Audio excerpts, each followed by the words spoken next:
ಧನುಸ್ಸು ರಾಶಿ ಸಿದ್ಧಾಂತವನ್ನು ನಂಬಿ ಸೈದ್ಧಾಂತಿಕವಾಗಿ ಯಾವುದೋ ಒಂದು ಸಮಸ್ಯೆಯನ್ನು ಬಗೆಹರಿಸಬೇಕು ಅಂತ ಹೇಳಿ ಪ್ರಯತ್ನ ಮಾಡಿದರೆ ಅದಕ್ಕೆ ಹಿನ್ನಡೆಯಾಗುತ್ತೆ.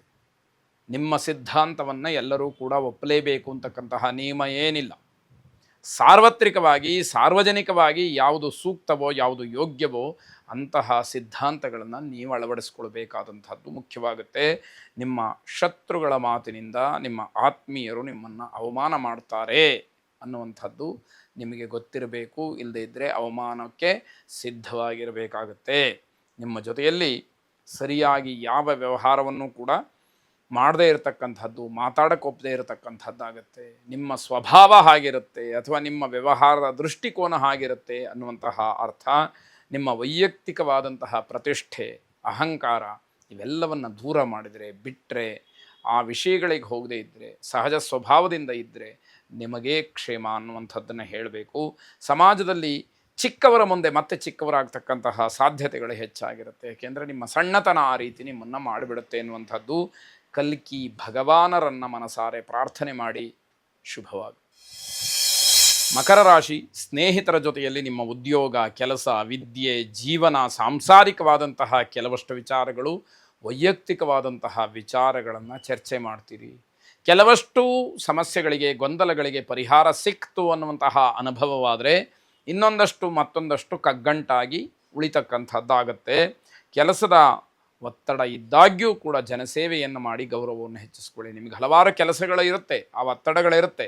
ಅದರ ಮಧ್ಯೆಯೂ ಕೂಡ ಯಾರಿಗೆ ಅಗತ್ಯ ಇದೆಯೋ ಅಂಥವರಿಗೆ ಏನೋ ಒಂದಷ್ಟು ಒಳ್ಳೆಯ ಮಾತುಗಳನ್ನು ಹೇಳ್ತಕ್ಕಂಥದ್ದು, ಸರಿಯಾದ ಮಾರ್ಗವನ್ನು ಸೂಚಿಸ್ತಕ್ಕಂಥದ್ದು, ನಿಮ್ಮ ಅನುಭವವನ್ನು ಅವರ ಮುಂದೆ ಹೇಳಿ ಅವರನ್ನು ಪರಿವರ್ತನೆ ಆಗುವಂತೆ ಧನಾತ್ಮಕವಾಗಿ ಬದಲಾಯಿಸ್ತಕ್ಕಂಥದ್ದು ಇವೆಲ್ಲವೂ ಕೂಡ ಬಹಳ ಮುಖ್ಯವಾಗುತ್ತೆ. ಬೆಳಂಬೆಳಗ್ಗೆ ಕಹಿ ಘಟನೆಯಿಂದ ಮನೆಯಲ್ಲಿ ಅಶಾಂತಿ ಆಗತಕ್ಕಂತಹ ಸಾಧ್ಯತೆ. ಎದ್ದ ತಕ್ಷಣ ಏಳುವಾಗಲೇ ಏನೋ ಕಹಿ ಘಟನೆ, ಏನೋ ಸಮಸ್ಯೆಗಳಾಗತ್ತೆ. ಮನೆಯಲ್ಲಿ ತುಂಬ ಅಶಾಂತಿ, ಒಬ್ಬರಿಗೆ ಒಬ್ಬರು ಜಗಳವನ್ನು ಮಾಡಿಕೊಳ್ತಕ್ಕಂತಹದ್ದು, ಇರುವ ಶಾಂತಿಯನ್ನು ಕದಡುವಂತಹ ಕೆಲಸ ಆಗಬಹುದು. ನಿಮ್ಮ ಮನಸ್ಸನ್ನು ನಿಯಂತ್ರಣದಲ್ಲಿಟ್ಕೊಳ್ಬೇಕು. ಯಾವಾಗ ಅದು ಹತೋಟಿಯನ್ನು ತಪ್ಪುತ್ತೆ ಆಗ ತೊಂದರೆಗಳು ಹೆಚ್ಚಾಗಬಹುದು. ನೀವು ಆಡ್ತಕ್ಕಂತಹ ಮಾತುಗಳ ಬಗ್ಗೆ ಬಹಳ ಎಚ್ಚರಿಕೆ ಇರಬೇಕು.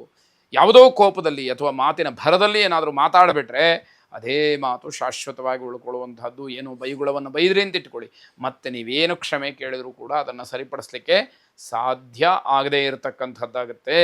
ಕೋದಂಡರಾಮನನ್ನು ಪ್ರಾರ್ಥನೆ ಮಾಡಿ ಅವನ ಅನುಗ್ರಹ ಆಶೀರ್ವಾದವನ್ನು ಪಡ್ಕೊಳ್ಳಿ. ಶುಭವಾಗಿ. ಕುಂಭರಾಶಿ ಹಣದ ವಿಚಾರದಲ್ಲಿ ಸ್ವಲ್ಪ ಗೊಂದಲವನ್ನು ಮಾಡ್ಕೊಳ್ತೀರಿ. ದುಡ್ಡು ಕಾಸಿನ ವಿಚಾರಕ್ಕೆ ಬಂದರೆ ನಿಮ್ಮ ವ್ಯವಹಾರ ಸ್ಪಷ್ಟವಾಗಿರುವುದಿಲ್ಲ. ಆದಾಯ ಖರ್ಚಿನ ಬಗ್ಗೆ ಸ್ಪಷ್ಟತೆ ಅಂತಕ್ಕಂಥದ್ದು ಇಲ್ಲದಲೇ ಸುಮ್ಮನೆ ಒದ್ದಾಡಬೇಕಾಗತ್ತೆ. ಆದಾಯ ಎಷ್ಟಿದೆ, ಖರ್ಚು ಎಷ್ಟಾಗ್ತಾ ಇದೆ, ಎಷ್ಟು ಉಳಿಕೆ, ಎಷ್ಟು ಗಳಿಕೆ ಇವೆಲ್ಲವೂ ಕೂಡ ಸ್ಪಷ್ಟವಾಗಿದ್ದುಬಿಟ್ರೆ ಜೀವನದಲ್ಲಿ ವ್ಯವಹಾರದ ಒಂದು ಲಕ್ಷಣ ಅಥವಾ ಒಂದು ಶಿಸ್ತು, ಅದರ ಒಂದು ಚಿತ್ರಣ ನಿಮ್ಮ ಮುಂದೆ ಬರ್ತಕ್ಕಂಥದ್ದಾಗಬೇಕು. ಗಂಟಲಿನ ಸಮಸ್ಯೆ ನಿಮಗೆ ಕಾಡಬಹುದು, ತಾತ್ಸಾರವನ್ನು ಮಾಡಬೇಡಿ. ನಾಳೆ ಅದು ಬೇರೆ ರೀತಿಯಲ್ಲಿ ತಿರುಗಿ ನಿಮಗೆ ಅನಾನುಕೂಲ ಆಗ್ಬೋದು, ಆರೋಗ್ಯ ಹದಗೆಡಬಹುದು. ಇವೆಲ್ಲವನ್ನು ಸೂಕ್ಷ್ಮವಾಗಿ ಗಮನಿಸಬೇಕಾಗತ್ತೆ. ಸಂಗೀತಾಸಕ್ತರಿಗೆ ಮತ್ತು ಸಂಗೀತಗಾರರಿಗೆ ತಮ್ಮ ಕಾರ್ಯದಲ್ಲಿ ಸ್ವಲ್ಪ ಮಟ್ಟಿಗೆ ಹಿನ್ನಡೆಯಾಗ್ತಕ್ಕಂಥದ್ದಾಗತ್ತೆ. ಕಾರ್ಯಕ್ರಮಗಳನ್ನೇನಾದರೂ ಒಪ್ಕೊಂಡಿದ್ರೆ ಅದು ರದ್ದಾಗುವಂತಹ ಅಥವಾ ಮುಂದಕ್ಕೆ ಹೋಗ್ತಕ್ಕಂತಹ ಸಾಧ್ಯತೆಗಳು ಹೆಚ್ಚಾಗಿರುತ್ತೆ. ಬಟ್ ಇವತ್ತಿನ ದಿವಸ ಮಾತ್ರ ತುಂಬ ವ್ಯರ್ಥ ಅಂತ ಹೇಳಿ ಅನಿಸುವಂತೆ ಕಾಣುತ್ತೆ ನಿಮಗೆ. ರಾಜಕಾರಣಿಗಳಿಗೆ ಹೊಸ ಸುದ್ದಿಯ ಸಾಧ್ಯತೆ ಸಿಕ್ಕುವಂಥದ್ದು. ಕುಂಭರಾಶಿಯ ರಾಜಕಾರಣಿಗಳು ಪರಿವರ್ತನೆಗೆ ಅವಕಾಶವನ್ನು ಮಾಡಿಕೊಳ್ತಾರೆ ಅನ್ನುವಂಥದ್ದು ಗೊತ್ತಾಗುತ್ತೆ. ಮಕ್ಕಳ ಉತ್ತಮ ಫಲಿತಾಂಶದಿಂದ ಸಂತೋಷವಾಗುತ್ತೆ.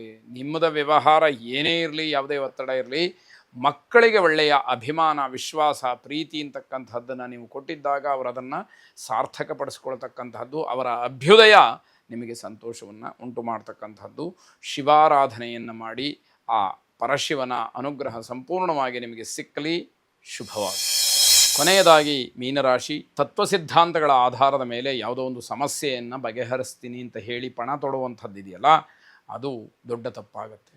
ಕೆಲವೊಂದು ಸಾರಿ ಎದುರುಗಡೆ ಇರತಕ್ಕಂತಹ ವ್ಯಕ್ತಿಗೆ ತತ್ವಸಿದ್ಧಾಂತಗಳು ಅರ್ಥ ಆಗೋದಿಲ್ಲ. ಇನ್ನು ಕೆಲವರು ಅರ್ಥ ಆದರೂ ಕೂಡ ಅರ್ಥ ಆಗದೇ ಇರುವ ಹಾಗೆ ನಾಟಕವನ್ನು ಮಾಡ್ತಾರೆ.